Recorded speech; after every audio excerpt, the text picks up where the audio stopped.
What's up, y'all? It's your boy Eric Taylor, Taylor 2 Coaching. This is it. Mars House series. My last one. Oh my gosh. Very emotional. Mars in the 12th house. In your natal birth chart.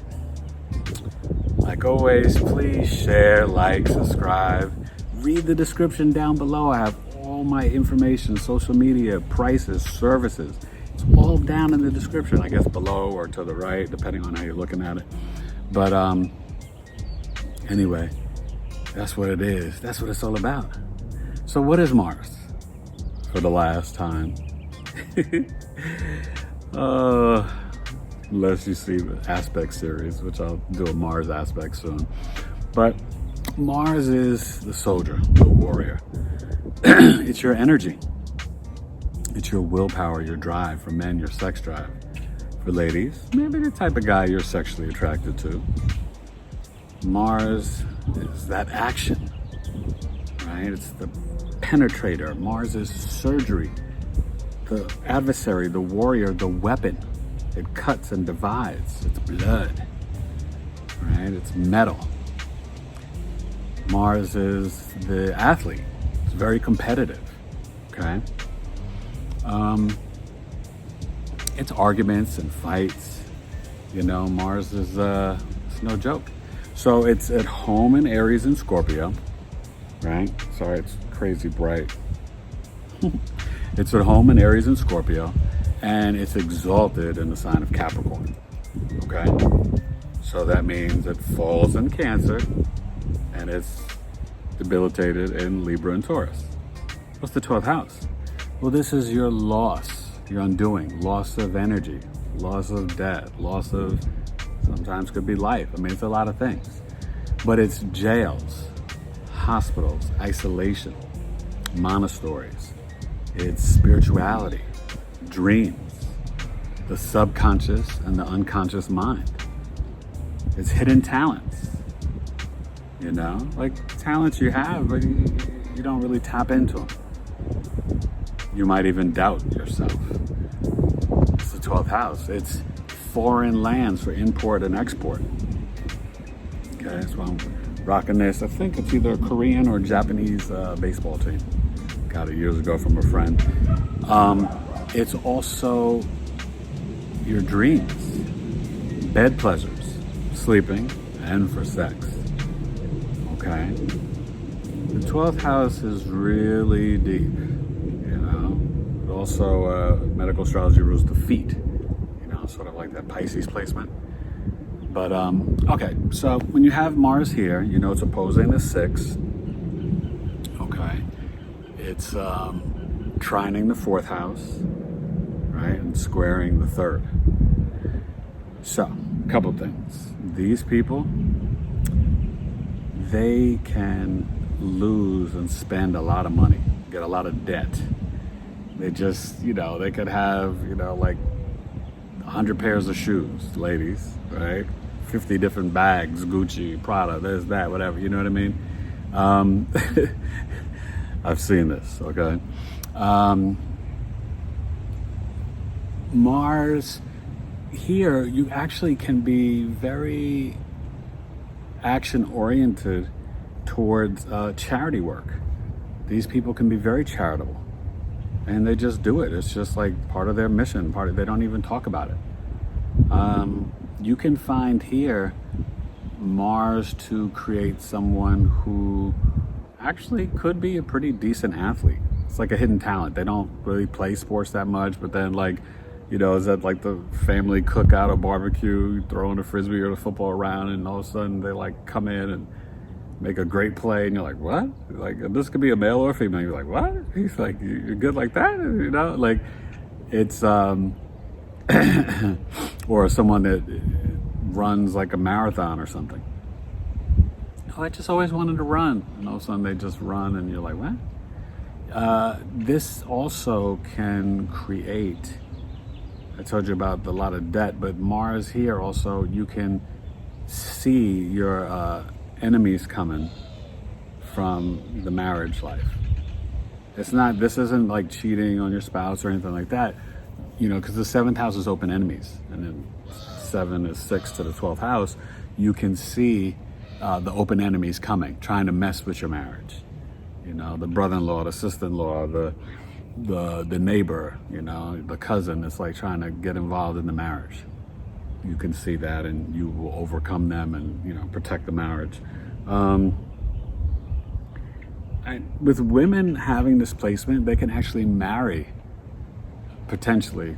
It's not all definite, but they, or be sexually attracted to like an Aries, Scorpio, or Capricorn man. Seen that.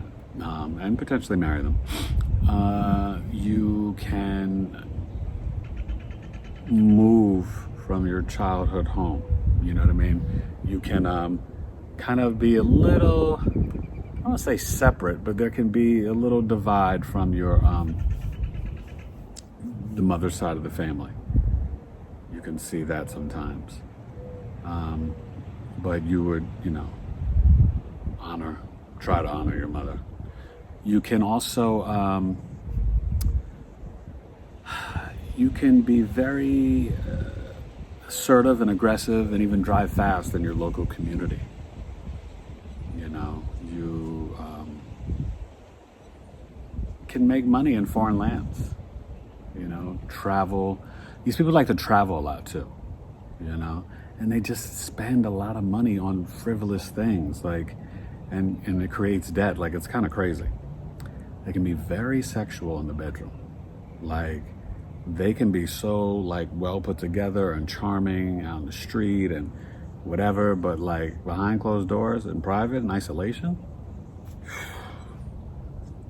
they can be freaky in the sheets. Okay. It just is what it is.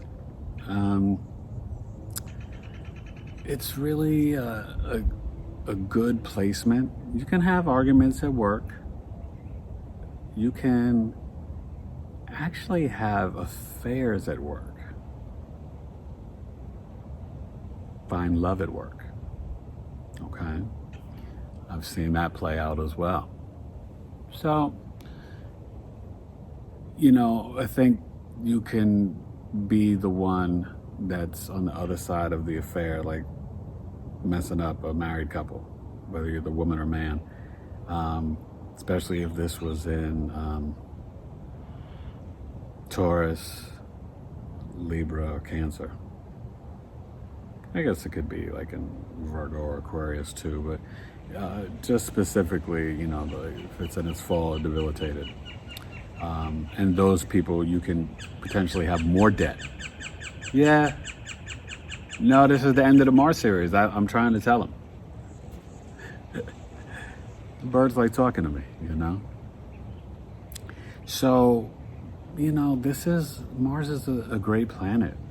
It is a malefic, but Mars is what gets you to initiate, right? That drive, that willpower to get up and go and to complete the mission and to achieve in work and to achieve in life and to exercise. Oh, these people can be very talented in martial arts or Tai Chi yoga, okay?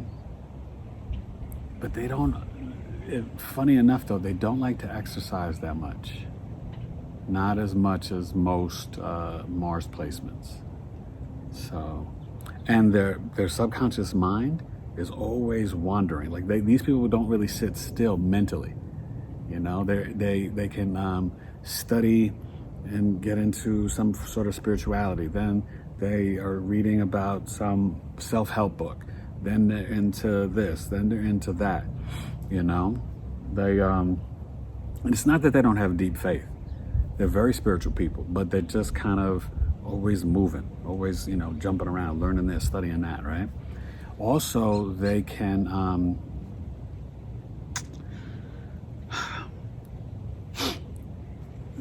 be really, really talented writers. And they can have male siblings, male or female, especially younger siblings. Now, they might not have any siblings, but I'm just saying if they do have younger siblings, that third house, it can be male siblings. And you can see here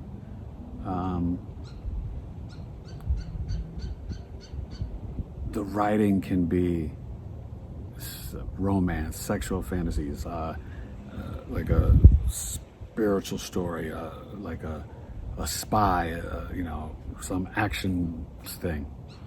Like they can, but this could be a hidden talent. They might not even be aware that they're really good at writing, but their subconscious mind just flows with so many different thoughts and ideas, and they dibble and dabble and learn about this and that. And they can tend to, they like, like the Claude Van Damme or the Charles Bronson. They like the boxing, the fighting, they can be very attracted to that. They might not be the martial artist themselves or the kickboxer or the shooter, but they'll like those type of movies, and like active, aggressive sports. So that's it, but these people, they'll like to travel a lot. They can be adventurous. And yeah, that's Mars in the 12th house. It's been a pleasure. I hope you've enjoyed my Mars house series. Do me a favor, please like, comment down below, and share. Subscribe to my channel if you haven't. Ring the bell, click the all button so you're updated when I post new videos or do my lives once a week, Wednesdays or Thursdays. And join me for Astrological Coffee Talk. 90 minutes over Zoom, only $15. You book it at tailoredtocoaching@gmail.com. And it's awesome. I teach an astrology lesson. We share astrological placements and insights. We got a great group. February, March was amazing. I'm so thankful to all of you that have come. Me and Dominique and Kimberly and Nicole and, Hope and Isaac and Camilla and oh my gosh, and Sarah and Danny and just so many different people. And it's humbling and it's an honor. And I really thank you for coming and showing up. And each month we're increasing in people. February, then we had a little bit more in March, and April we're gonna have even more. And so don't miss out. I teach a cool astrology lesson. We look at charts, we share placements and talk, and we're just building community, because that's what it's all about, And so, I'm initiating that. That's my Mars in the 11th house. Remember I told you last video, right? Internet, online, 11th house, astrology. So my Mars is initiating the astrology group. See how it works? It's dope, right? So Mars in the 12th house. Don't overspend and just meditate, because you're spiritual warriors at heart. You got a big heart for charity too. So I salute you. You want to order a chart, hit me up, tailoredtocoaching@gmail.com. Please check out my website, tailoredtocoaching.com. Read all my testimonials and videos, business birth charts. Hit your boy up, I got you. All right, Mars in the 12th house. Go back and watch all the house series. Go find your placement, but I hope you enjoy this and the series. And I think, next I'm gonna finish up Pluto through the houses and the signs, Neptune through the signs. And I'll probably get to Mercury and Neptune also pretty soon through the houses. All right? Eric Taylor, Tailored to You Coaching. By Mars in the 12th house. Oh wait, 10-2. Peace. Mars in the 12th house. T2UC Big 3 Astrology. Later.